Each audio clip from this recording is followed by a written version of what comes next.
We're a mess. I think it's the Wi-Fi from the storms. I'm not sure. Let's see. Refresh.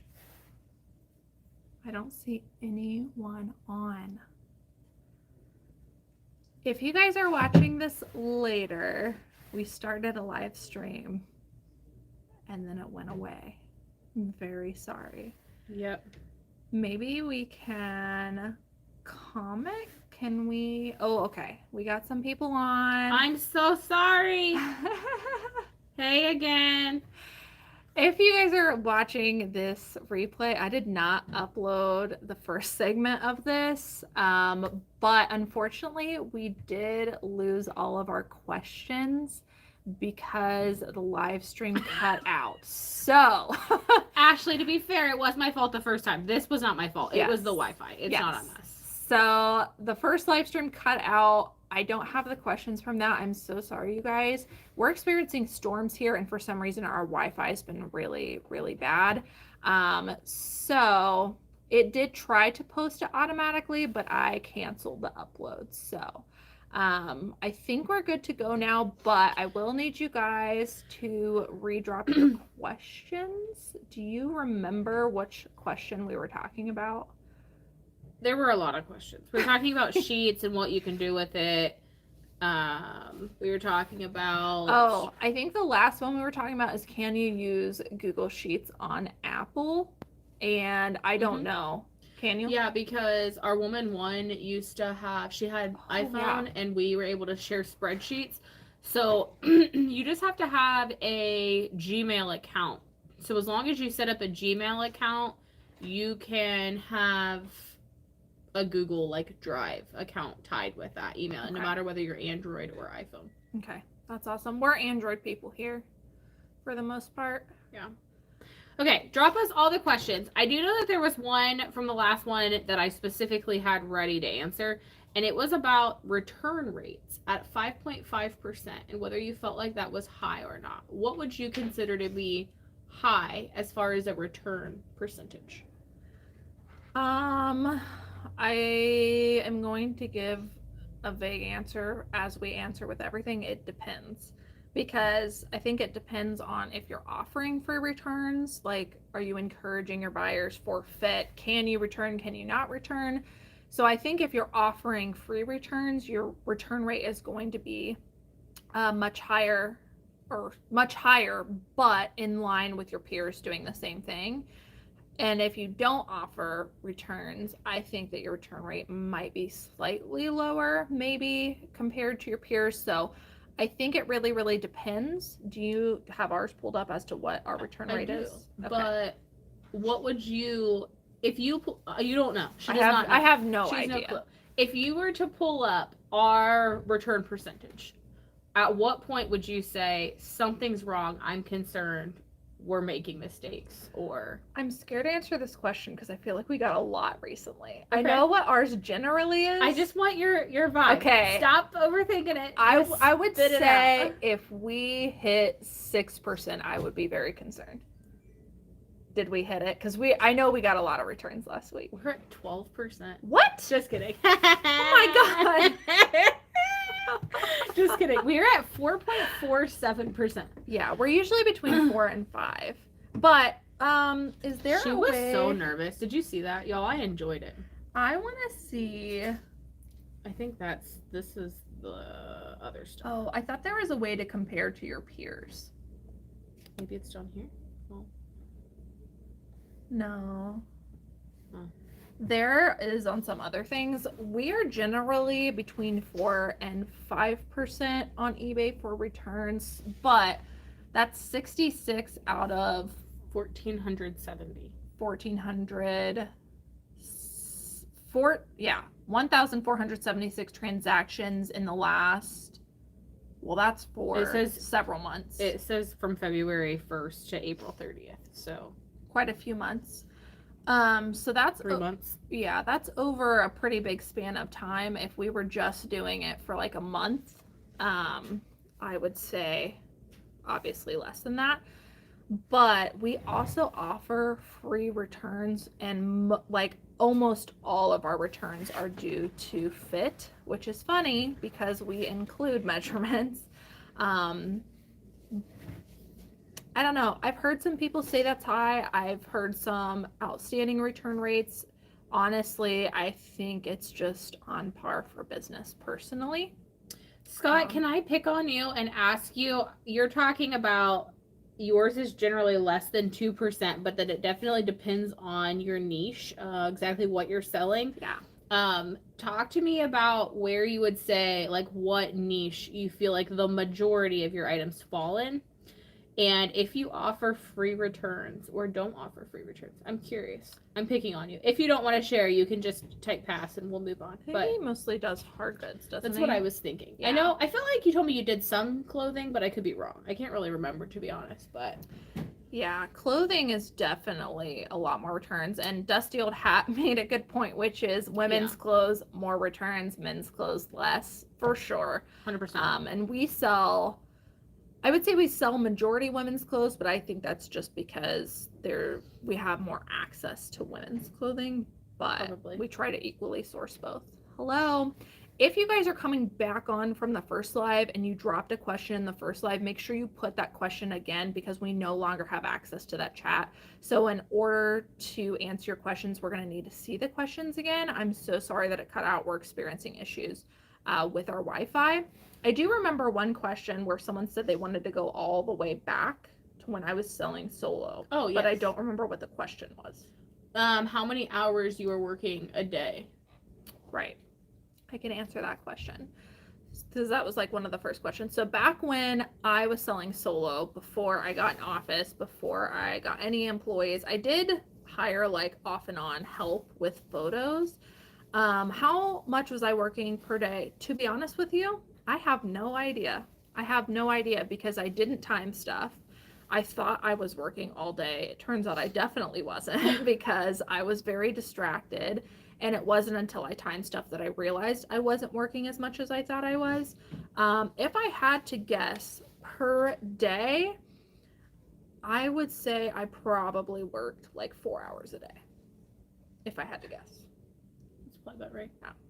Scott says that mostly vintage items, mostly vintage clothing, ASP of around $60. He offers 30-day returns, but the buyer pays returns.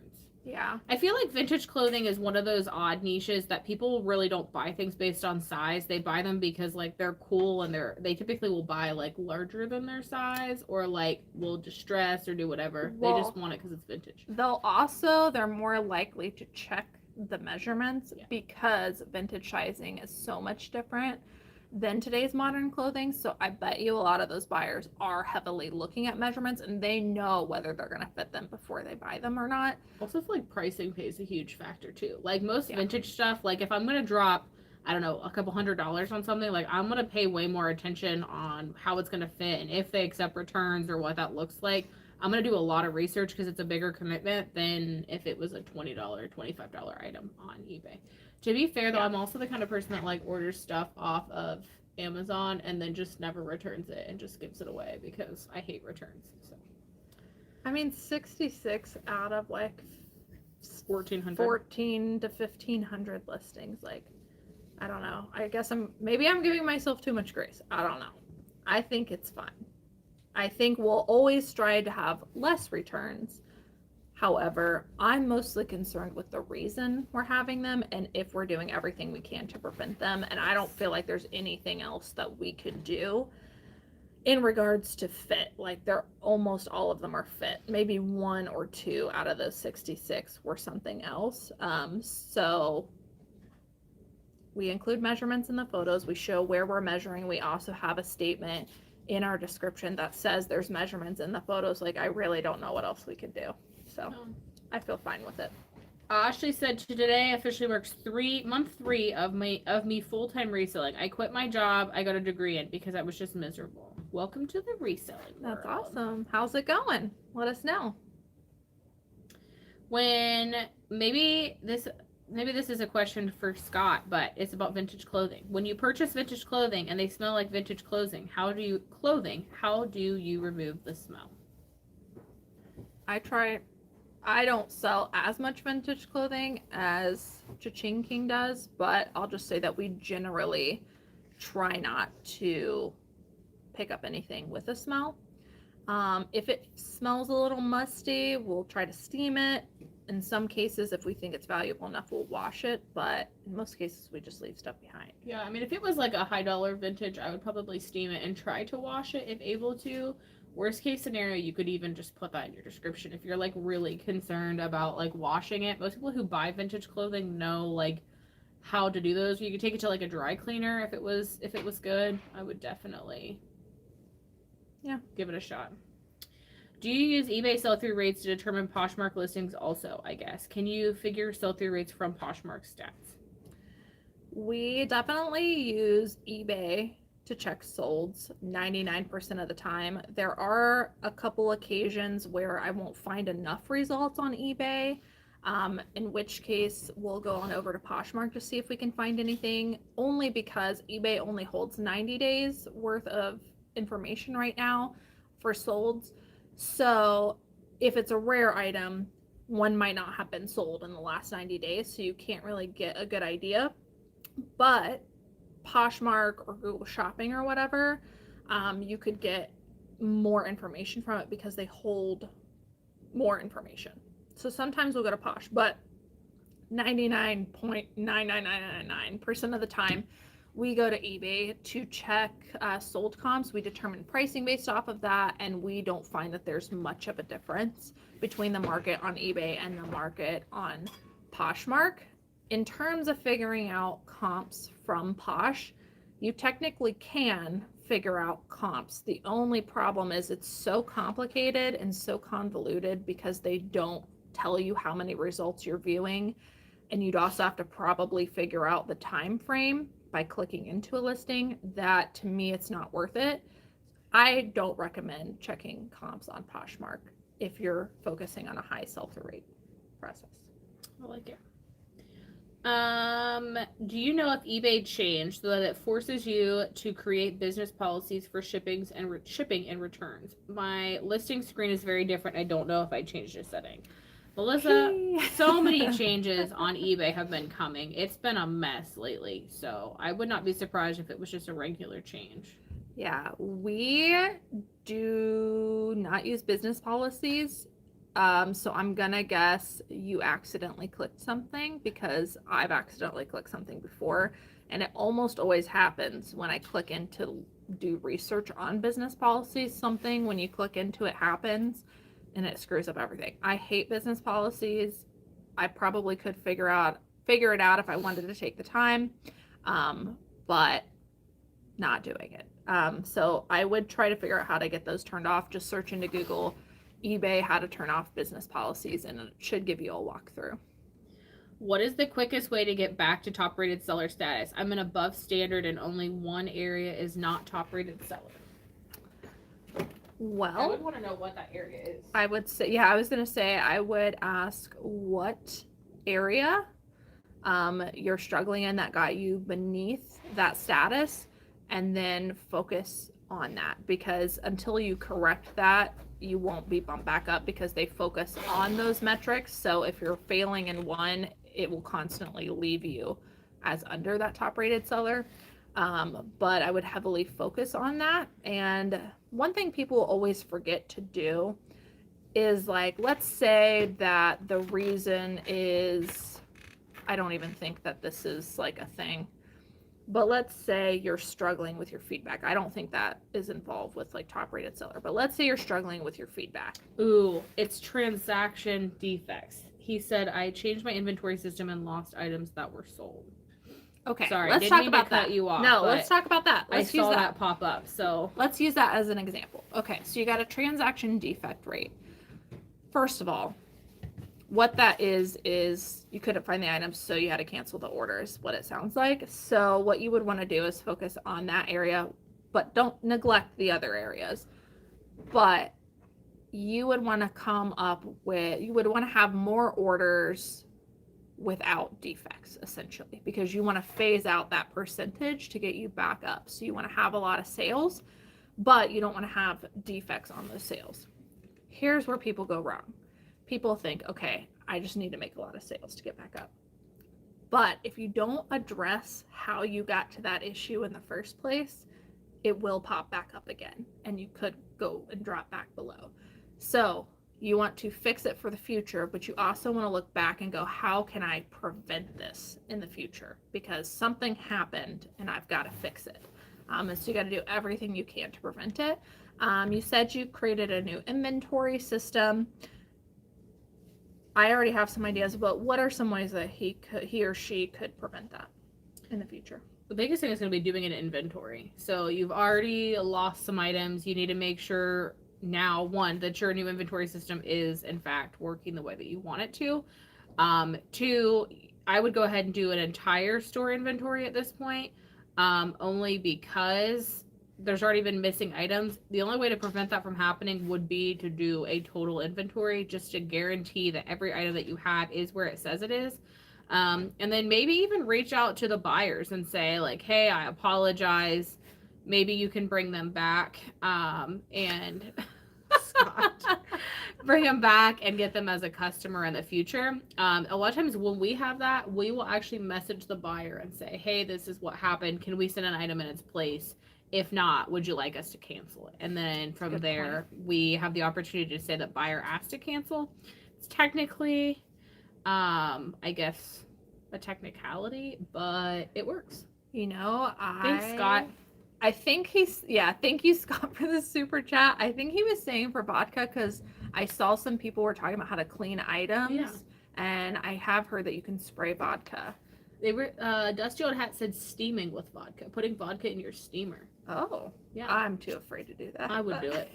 Ever since Cayley's house burnt down, she's a little afraid of the steamer. So yeah, a little bit.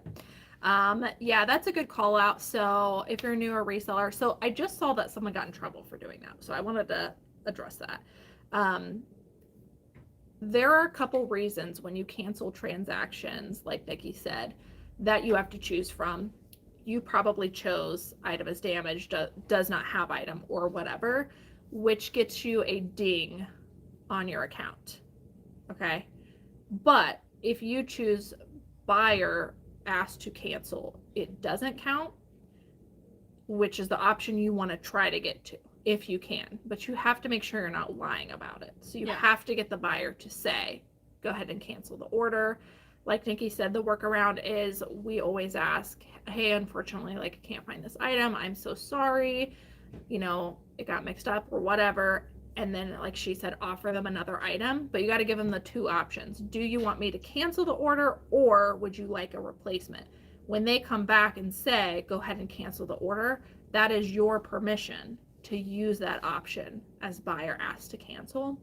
So that is a workaround. However, I guess someone recently got in trouble because they were using the option too much, and they did not have the message from the buyers that they actually asked to cancel it. So eBay must go back and actually verify that. So you want to be very careful about that in the future. You also don't want that to be like your go-to. Like, if we're doing that, it's like once every 6 months. Like, it's not very often. I would say the biggest thing is going to be getting your inventory right, doing the research, and making sure that you actually have everything in the inventory system the way that it's supposed to be.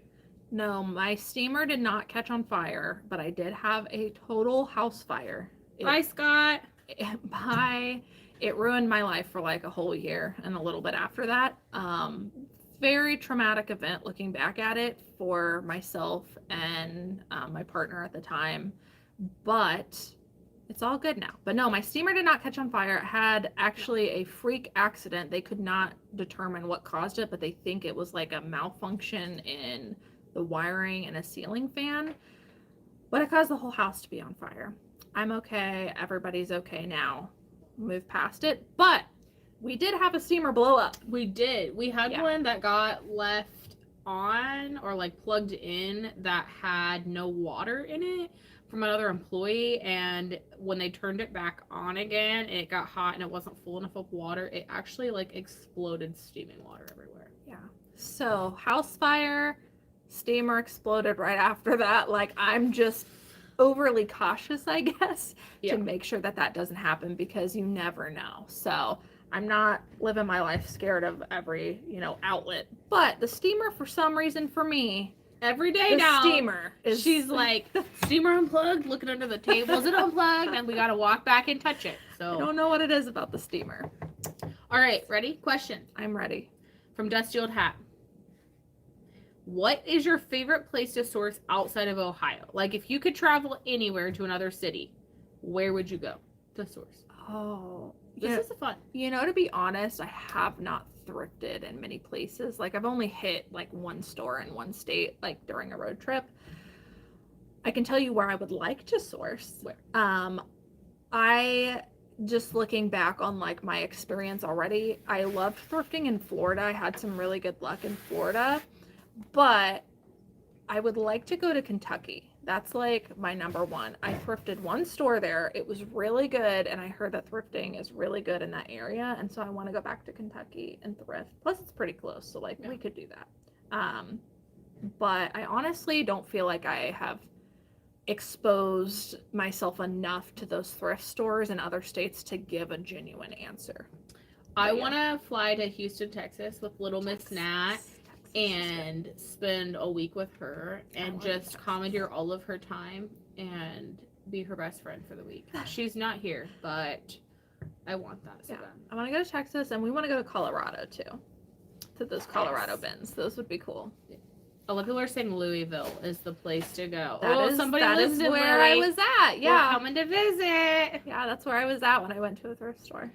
I think it would be so fun.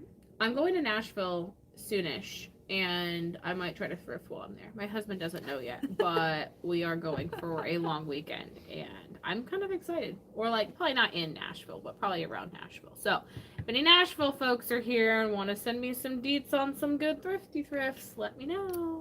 What is your favorite place to source? That's what I want to know. He said Austin, Texas.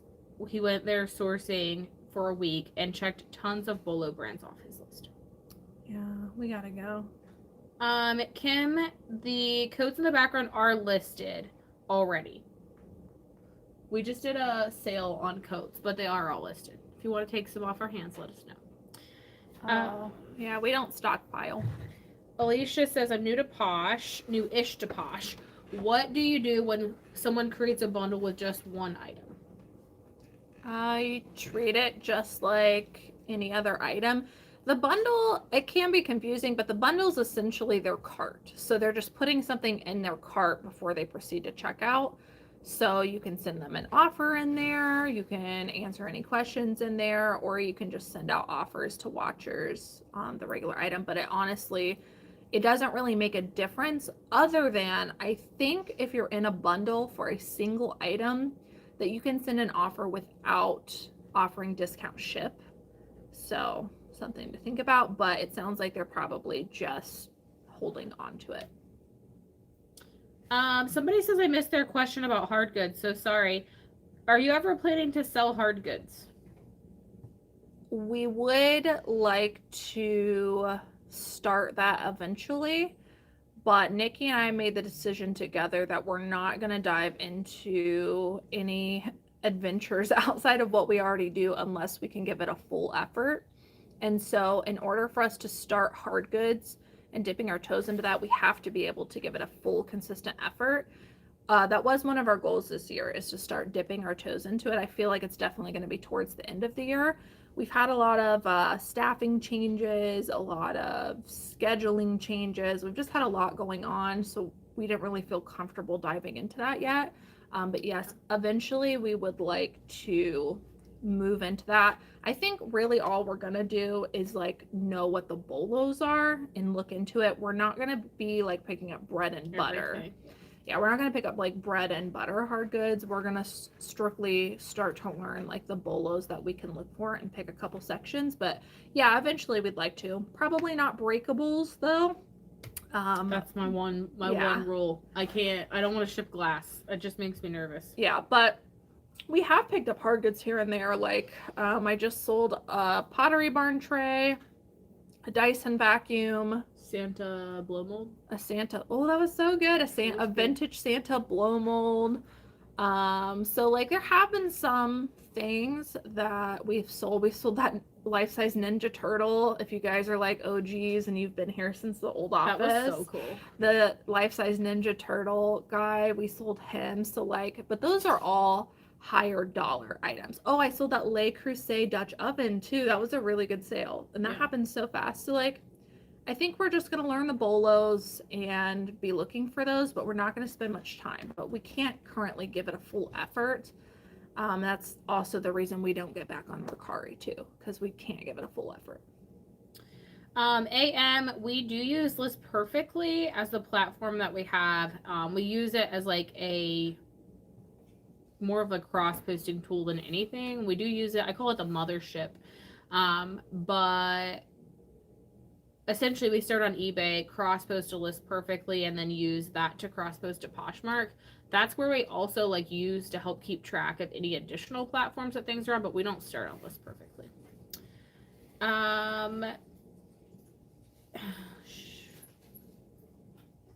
If you guys are putting stuff in the chat and you think I've missed it, please let me know. But remember that we are also behind. So though you may think we've skipped questions, we are running a little bit behind. So just keep that in mind, okay? We're lagging.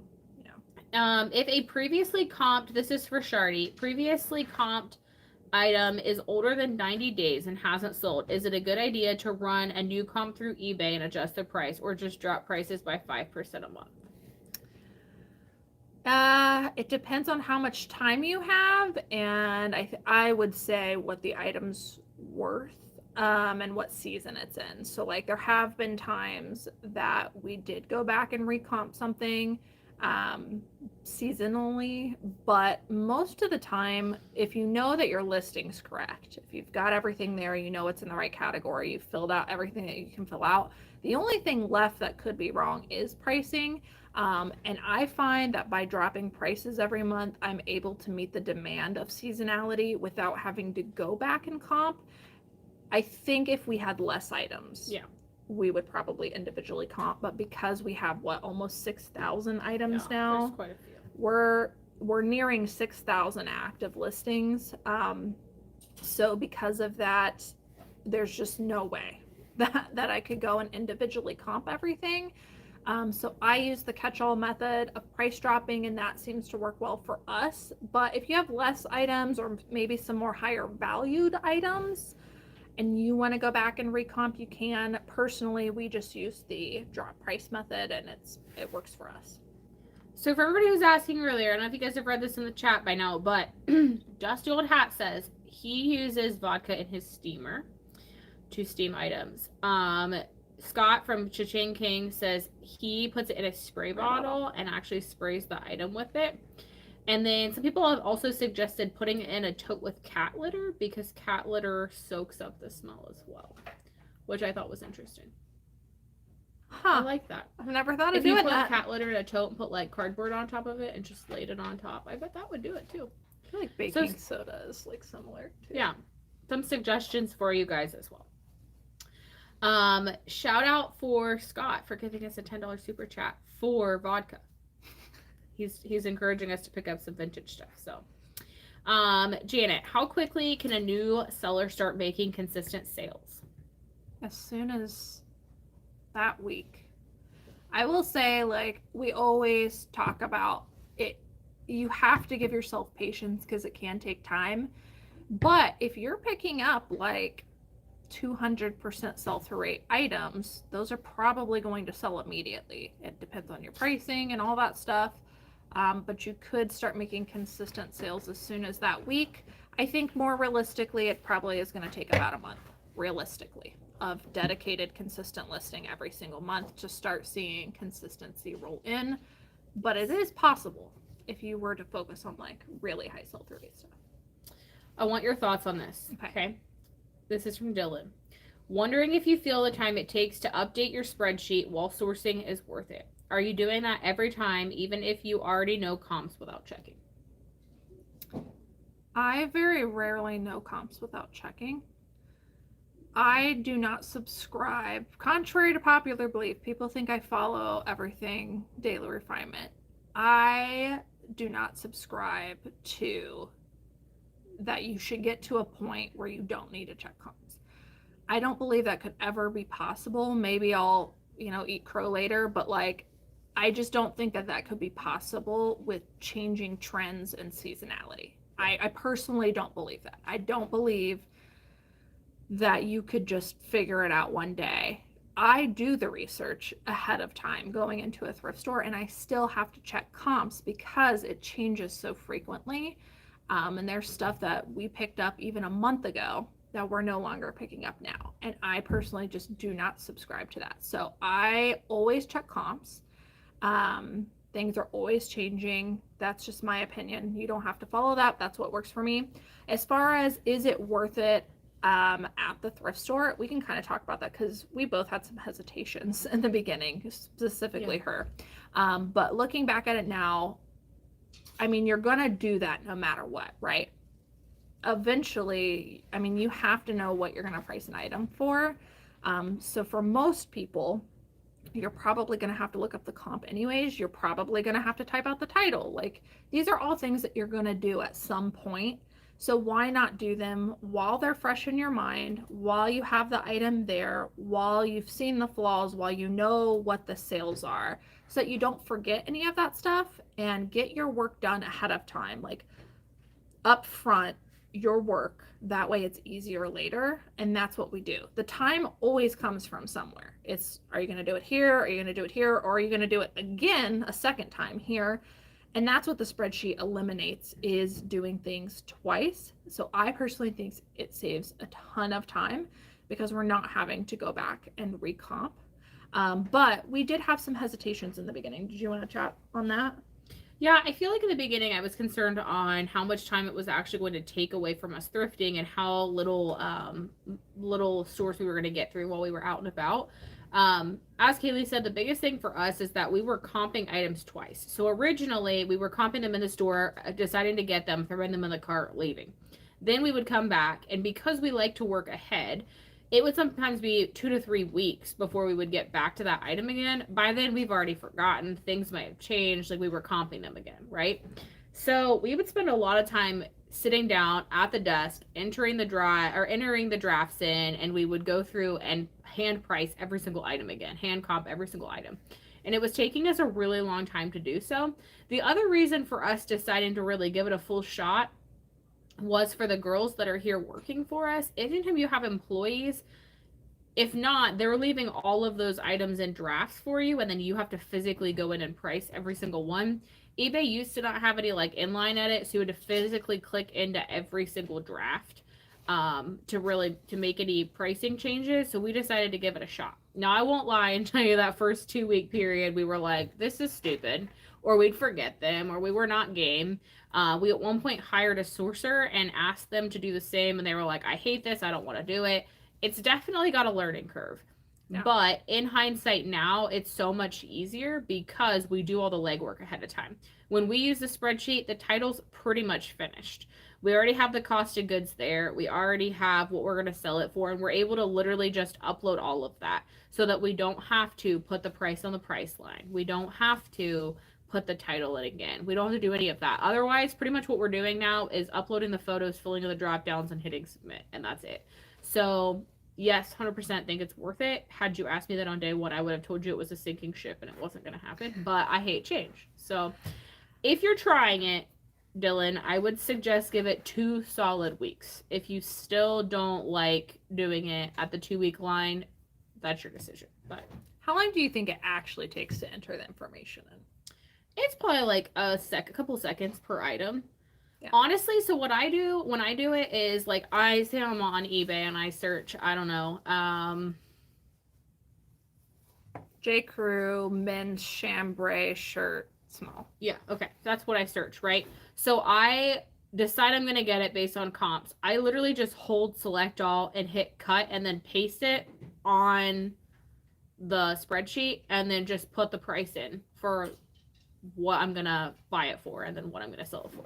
Yeah. So like you've already typed it. If you cut and paste, it's literally like half a second to just cut, paste, and then move on.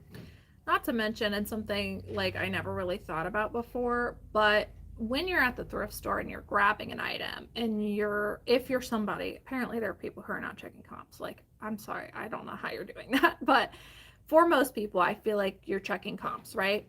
While you're evaluating comps, you're probably noticing what is causing that item to sell. Is it that it is plus size? Is it that it's embroidered? Is there a certain sleeve type that seems to sell well? Like, all of the items in the solds, what are the keywords that they're using? You've got it fresh in your mind right there. So now you know you can put that into your title so that you don't forget it later. It's just like all of that research in the moment. You've got the item in hand. Put those things in so you don't forget and the work's already done. I absolutely think it's worth it. Like she said, I would give it, like, force yourself to do it for a solid 2 weeks, because it seems like it takes you a long time. But do it for 2 weeks, force yourself to do it, then come back and let me know how you feel.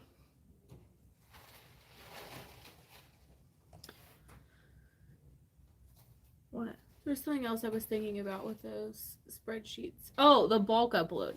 If you're not bulk uploading, I don't know how many drafts you're doing a day, but if you're not bulk uploading, I would suggest it, because it has been a game changer. I used to literally hand type every flippin' draft every week, and it was so long. And now it literally, watch the video, it will take you like 10 minutes max to do it, like a couple hundred. And the more you have, the more beneficial it is to do. Question. I found some Chanel ties at the bins. Whoop, whoop. We need to go to PA, it looks like. I am afraid of selling on eBay. I don't know what to do. Should I send it to ThreadUp or the Real or sell it on Poshmark? Oh, for the Chanel ties? Yes.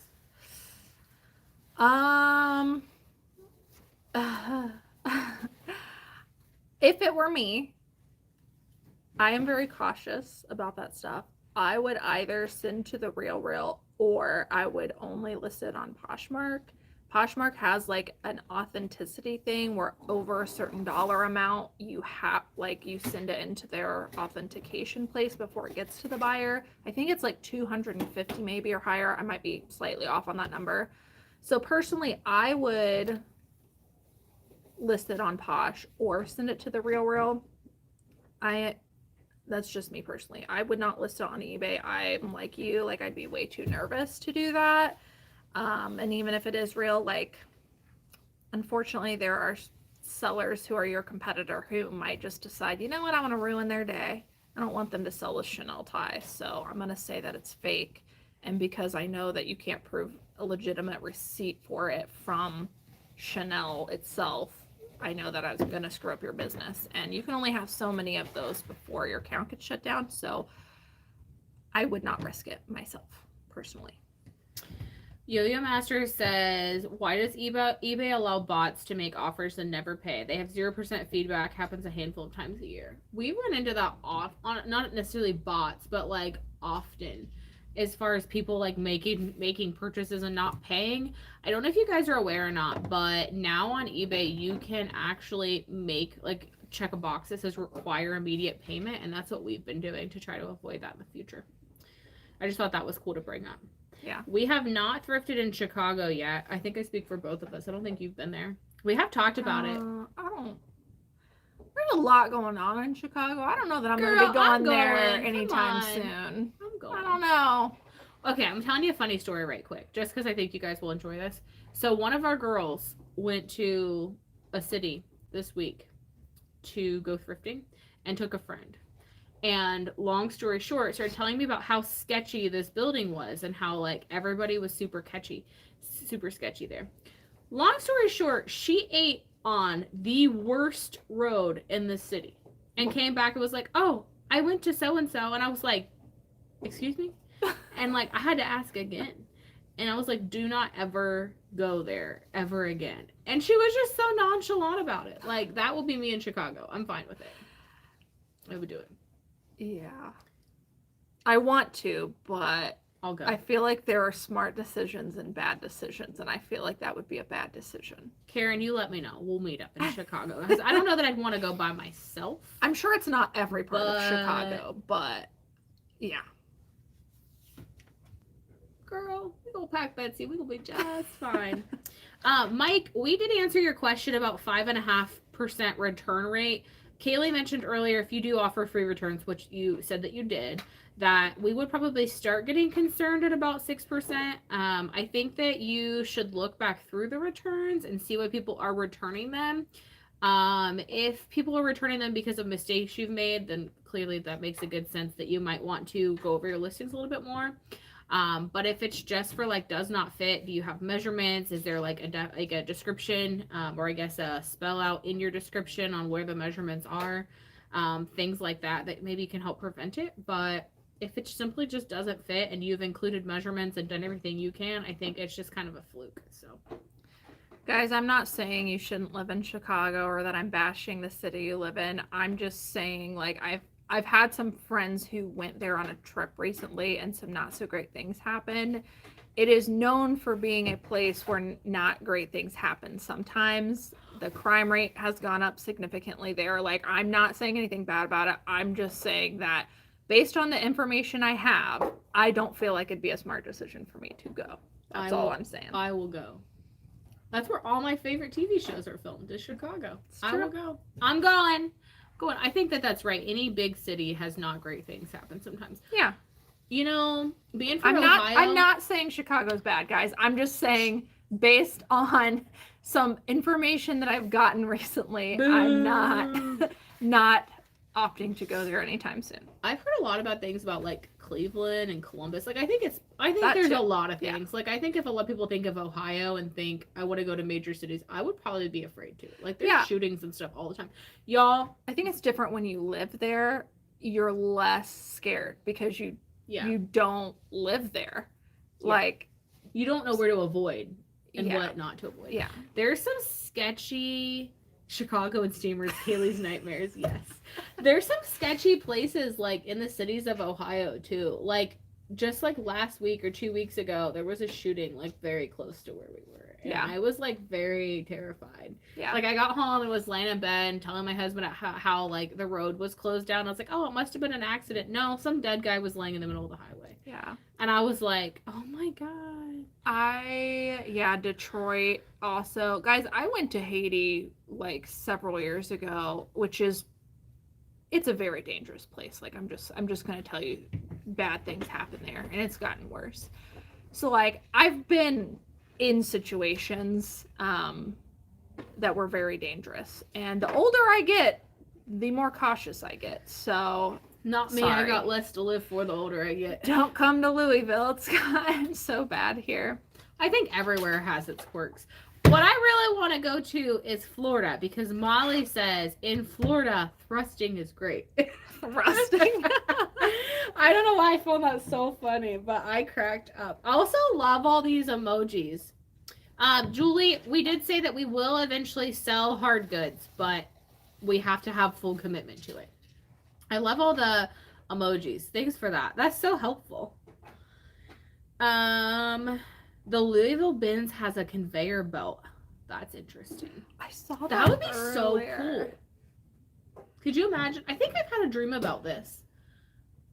A conveyor belt? Yeah, like a Bins conveyor belt. Like, I don't know. I feel like I was literally dreaming about this, but it was like 6 tables. It kind of makes sense, actually, now that I think about it. It was like, well, not this. I don't feel like this is how it's set up, but my dream was like 6 tables, and everybody was sitting on little stools around the table, and the rule was that you couldn't get off your stool. And I was like, this would be so funny because Nanette would be there. And I thought that was so good. I was like, please put me across the table from her. If anyone goes to our Bins and you just said Nanette, they're like, oh, I know exactly which one she goes to now. Sorry. Hopefully she if never you watches know Nanette, this. It's fine. She's a psycho. If she's watching this, come say it to my face. It's fine. We can go outside. Good spots in Florida, good spots in Ohio. You know, honestly, I'll say, because I live in Ohio, so I feel more comfortable in I'm just going to call it the ghetto there. I feel more comfortable there. I will be honest and say that the best thrift stores that we have and still go to are in not so great places. Yeah, they're in really sketchy places. But I go there all the time, so I feel very comfortable there because I know the employees, like I know my surroundings. We usually bring Betsy. So, like, I feel pretty confident, right? And I've got a buddy, but I don't always feel confident traveling. I don't know. I got my reasons, guys. Y'all, I have a new plan, and I have to show you the new plan. So I got a new security guard, and I can't wait to bring the security guard with me because I know that she'll keep me safe. Look at her! Would she not make you think that she was going to eat you for dinner? Like 100%. Cayley and I are determined that we are going to take her thrifting with us and make her like our guard dog. She's pretty vicious, so we'll take her with us. Somebody said we should bring her. Yes. Somebody said I don't want to replace another catalytic converter on my car. That's one thing Ohio is really bad for. Yeah. Are you considering trying out Poshmark's promoted feature? We'll actually be discussing that on Friday with you guys. I don't know. Do you guys want me to try it out? We got the opportunity to. I don't know when the link expires. I'm open to trying it. I personally don't want to see it come to pass. So I don't know if I should try it and then give them my feedback, or if I should just not touch it at all until, let them know that not good, don't want to do it. Like, so I don't know. You guys can let us know. They're just messing around. I can't, you guys. We got to move on from the Chicago thing. We've got stories on stories on stories of that, but it happens literally where we are too. Yeah, it's fine. Yeah, but we should have a podcast all about the funny things we've seen. Like, that could be the longest podcast. You know what I mean? Yeah. All the funny things. We could talk about Butterfingers. We wouldn't. It would be so good. We wouldn't have enough time in the day. What was the question? Sorry. Promoted features. I have not tried it. I don't know if I'm gonna try it. If you guys, hello, thanks for joining. If you guys want us to try it out, let me know. If you want us to try out the Poshmark promoted listing beta testing, I don't want it to come to pass, so let me just say that. But if you guys want us to go and try it and get some intel, I can do that too. It might already be expired. I don't know. Question. Since you are so cautious of checking comps, what do you do if you're in a thrift area and have no cell phone service? That happens. Risk it for the biscuit. Yeah, that happens probably, I don't know, like once every few months we find ourselves in that situation. In that case, we do rely on our knowledge, but honestly, I probably wouldn't go back to that store unless I found amazing things, because I can never guarantee something. Now, obviously, if I'm coming across a Lily Pulitzer multicolored dress, I don't need to do a comp on that. I know I'm going to get it. But most of the stuff we get are not bolos. They are bread and butter items. So I would risk it, but I probably wouldn't go back to that store unless I found a bunch of bolos. We do find ourselves in that situation time. And to be honest, sometimes we come out with not so great things. And then other times we luck out pretty good. I can give you an example. Recently, we did that dollar sale because there was a consignment store that was closing out, and we went in. We did not have time. We had signal, but we did not have time to check comps. There were people frenzying like it was really bad. So we just threw everything in that we knew, and we checked out. And for the most part, we got some pretty good stuff. I mean, it was only $1. Like, everything we got was $1, and it was like being at the bins. We have a kind of like relaxed view of the bins where we allow ourselves to get some lower priced items because they're so cheap, that we kind of had that same mentality. But I also was going to say, I think pricing on places like that has a huge factor. A big part, yeah. If you're paying $2, $3 for something, you can afford to lose $2 or $3. But if it's like more of like a consignment store where like things are marked $20, $30, that's probably not something you'd want to risk it on. Yeah, we don't find ourselves in that situation a lot. We can usually check comps. Jane, we have not been going to Goodwill Outlets lately. We have talked about going back at some point here soon. The one in our area was not doing very well for a while. So we decided to kind of take a break and go back to regular stores. We're actually finding more there. And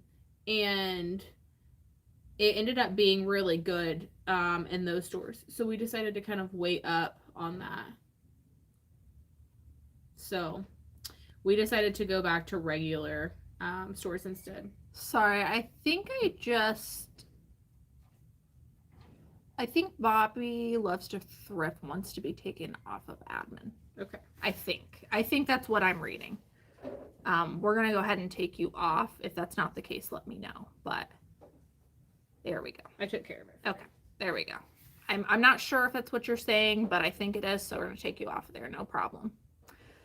Thank you to all the mods who are here. Thank you to Dusty Old Hat who said we've got, well, right now we have 248 people watching and only 67 thumbs up, so make sure to give us a thumbs up.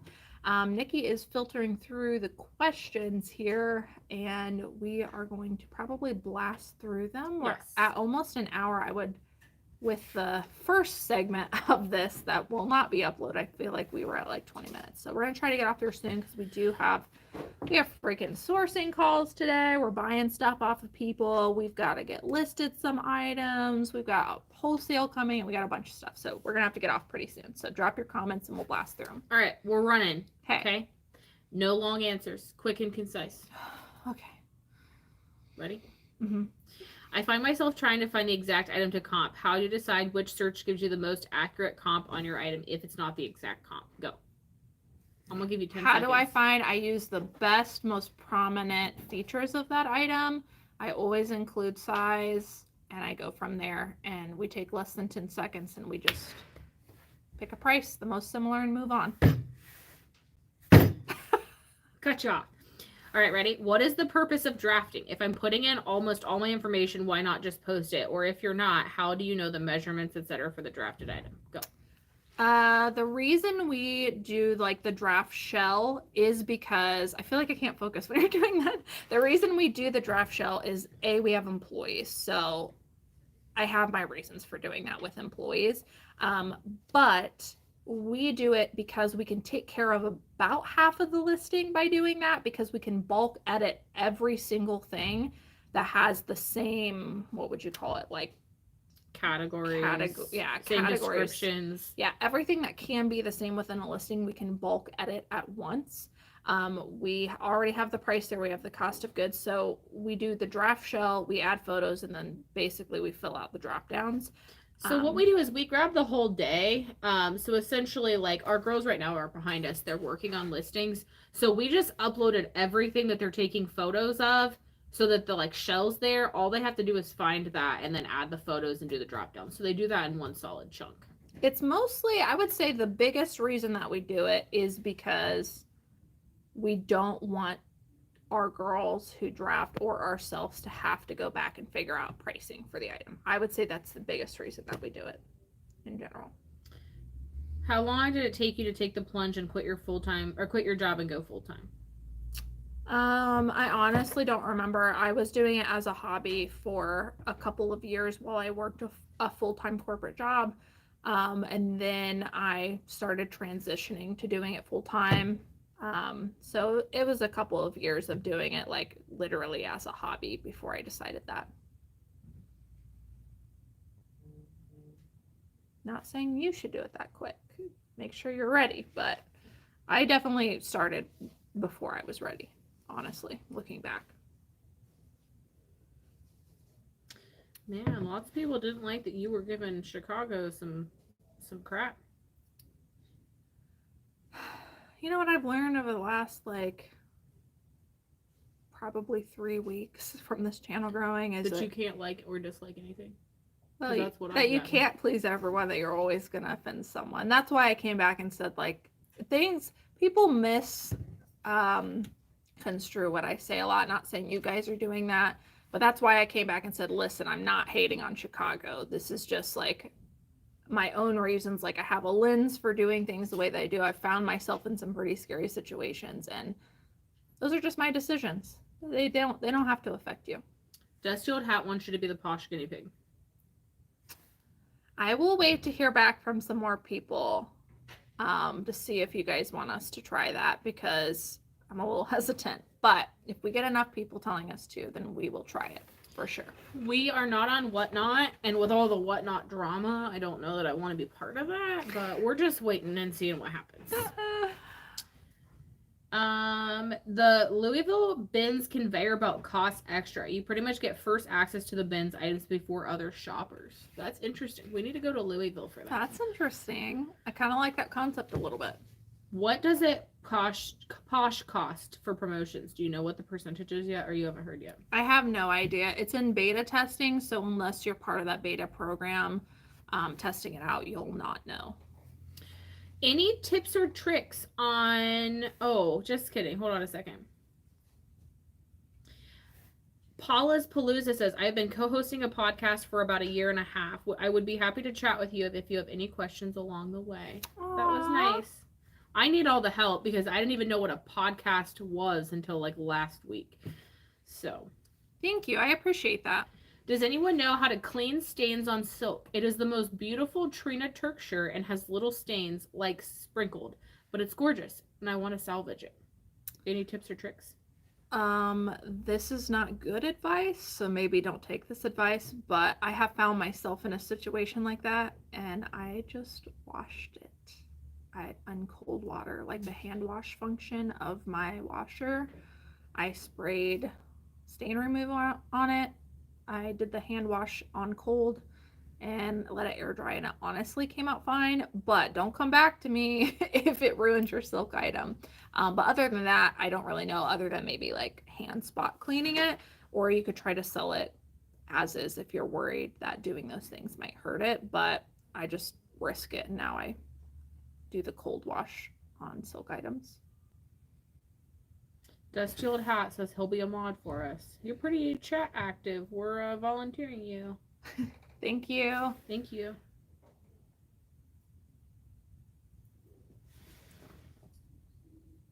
I'm just gonna do this. Yeah. Okay. Appreciate it. Thank you. I got my first negative feedback. Customer messaged me prior to the message and indicated that he would have seen the pants in person, he would not, or if he had seen them in person, he would not have bought them. I indicated I wrote it down and in the photos. In addition, I gave him a discount. I called eBay, but they said they couldn't do anything as it's customer review. When you see yourself in a similar situation, do you try reaching other ways to get it removed? I did offer return, but I did mention he had to pay for the return. I have had myself in this situation. Sometimes Sometimes if like calling eBay doesn't work, I will contact eBay for Business on Facebook through Messenger. I usually have the best success getting stuff removed using that. But ultimately, if they can't remove it after that, then there's not much you can do. Sometimes just sending the buyer a message and saying like, hey, I'm sorry that you're disappointed with the item. Like, I want to make it right with you. Sometimes just doing that, they'll automatically remove feedback, but ultimately it might still remain. It's not the end of the world. Just continue getting positive feedback, and it's all going to even out. Dibs on Bargain says, what not drama? What have I missed? Just do your research or watch the podcast on Friday. You'll find out about it. I feel like if you search like, well, I don't know. I would tread lightly. Never mind. Yeah. I love Chicago, guys. I will be going. There's no stereotypes. All cities are crappy, especially big cities. Someone was like, LOL to the people in their city. She's like, I hate my city. Yeah. I've been to Chicago. I just haven't been thrifting there. If you know, and I liked it, but recently I've just seen a lot more increase in crime happening there. That's it. If you knew where we were from, you guys would have a lot of judgy things to say. I'm going to say that. Because our little area here, she'll be pretty sketchy. Like, I want to say it. It's bad, but I'm going to say it. We call them cracktivities. Because we do have such a big drug problem in our area. And it is definitely sketchy, so. I said what I said. I'm sticking by it. And I'm not defending myself anymore. Let's go. I just recently got a store subscription on eBay. I'm pretty much computer for dummies candidate. How do I set up the store page front? storefront page. Sorry. Getting dyslexic here. Can you go to eBay for me? Yep. You go to eBay and then you hover, I think it's store. If you're on the eBay seller hub, click sell at the top when you're on desktop. Yeah. And then you hover the store tab and then you can click edit store and you can edit everything there. And actually it used to have like a walkthrough of everything you could do. I like that. I've hand washed silk with woolite and it's been fine. A lot of people are saying they've got it wet. How do you remove ballpoint pen markings? Depending on what the item is, you can do alcohol. Alcohol wipes will take it out. Or you can like blot it. You just want to be careful you don't smear it. You want to like dab, dab, dab, dab. Like Q-tip, dab, dab. Take some time, but it is possible. Lots of people excited for the podcast. We're excited too. I hope like we don't hype it up too much and then people are like, ah. It should be fun though. We do not end and sell similar old listings. I know there's a lot of people that do. We don't. That's not something that we do. We used to. We find it more effective to just drop prices every month. All right, we have officially caught up on questions. Have we? We have. Anybody else have some last minute questions? OxyClean Max takes out Sharpie. Dusty has that. So I would assume it would also take out ballpoint pen. Yeah. I have that. There's like a OxyClean like gel, like it's almost like a wand. Yeah, like a stick that has like little nubbies at the bottom. That baby gets everything out. I use that for the kids' clothes. Yeah. Anybody have, this is not work related, so sorry, but anybody have tips and tricks out of how to get high vis fluorescent clothing fluorescent again? Because I'm a really crappy person and I literally just dump everything in my washer all at the same time. I do not sort clothes because I just don't, and I don't care. But my husband has all these high vis, like bright fluorescent yellow shirts that are looking a little green because they have like the dark wash off jeans and stuff on them. I don't know how to get that back, or do I need to just buy him new shirts because I suck? I'm not a good housewife. Maybe y'all have some tips and tricks. But I do know, I think there's something for like black garments for when they get faded you can put in, but I don't know about colors. Yeah. Sorry. I need them to be like bright because they're supposed to be safety shirts. Yeah, they're not very safe right now. You could run them over and not see them. Let us know in the comments below. Taylor wants to know, do you accept offers on eBay? We don't normally have that turned on. Someone said use rid clothes brightener. I've never heard of that. I'll have to look it up. We do not normally have offers turned on for items unless they are older items, 90 days or older, that we're trying to move out. But for all new listings, we don't normally do offers unless we are trying, like, we don't know what to price an item for. It's a high valued item. We'll price high and accept offers. But for almost everything, it's just a straight buy it now price. Sorry, they said RIT. They corrected themselves. Oh, that would make more sense. So what we do though, however, is if they're watching an item, you can still send offers to watchers, which is what I do. I still get messages when I don't have offers turned on where people try to offer me something. If the offer is reasonable, I'll take it. 99% of the time it's not. And I just have a copy and paste paragraph that I say, sorry, we're not accepting offers on this item, but we do send out offers to watchers. Keep an eye out, something like that. But we're pretty straightforward with our pricing. Have you guys ever, I'm from Memphis, I know what you mean. Yeah, I mean, again, I'm not going to get into that. I appreciate you saying that though. Have you guys ever won any cash on Poshmark? I have won cash. I won $50 one time. I feel like it was like a make a deal day or something like that. It was like a couple years ago and I was like, holy crap, I thought that these things were fake. I didn't think people actually won any money, but yeah, I did. Not since then. And it was literally, I wasn't even trying. I think we were just like cross posting that day and we listed items, which like gave you entries and we just won. I was like, okay, that was cool. All right, last question, and then we're moving on. What's a significant bolo you still have never found?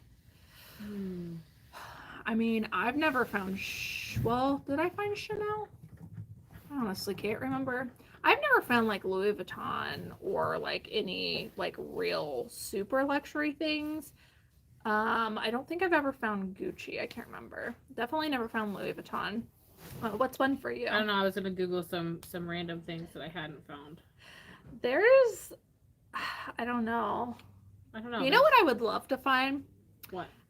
A Pendleton Aztec jacket or coat, like a wool coat. I have found a couple of like Aztec-y Pendleton things, but they've never been like the outerwear kind of thing. I would really love to find one of those. I don't know. I don't really have. Dusty old hat. I love you. Like, I wish you were closer and we could be friends in real life because we would have fun. I don't know. Figs is a good bolo in the scrubs department. We sold a lot of figs. I don't know that I have like one that I'm like gunning for. I mean, maybe like Louis Vuitton. Speaking of just gun, you just reminded me. Louis Vuitton. What? Gunny Sacks prairie dress. I've yes. never found a Gunny Sacks prairie dress. That is for sure on my bolo list. I'm a little salty. I haven't found it. I can send you a figs item if you want to like take it to the store and then put it on the shelf and then pick it back up. I found figs twice and it was like a bolt of lightning. I love fig stuff. Like I can literally just run through the scrubs and then touch it. And they're pretty easy to find. Yeah, they're pretty good. All right, guys. Well, those are the end of questions in the chat. So we're gonna get off of here. We enjoyed chatting with you guys. Sorry for the like technical issues in the beginning. Thanks for getting back on. Not the same. Sorry. We tried. I'm gonna send it to your thrift store and have them put your name on it and have them put it out. Thank you guys for being on. We do have that first podcast episode coming out on Friday. It'll probably be like 10 or 11 a.m. I'll release it.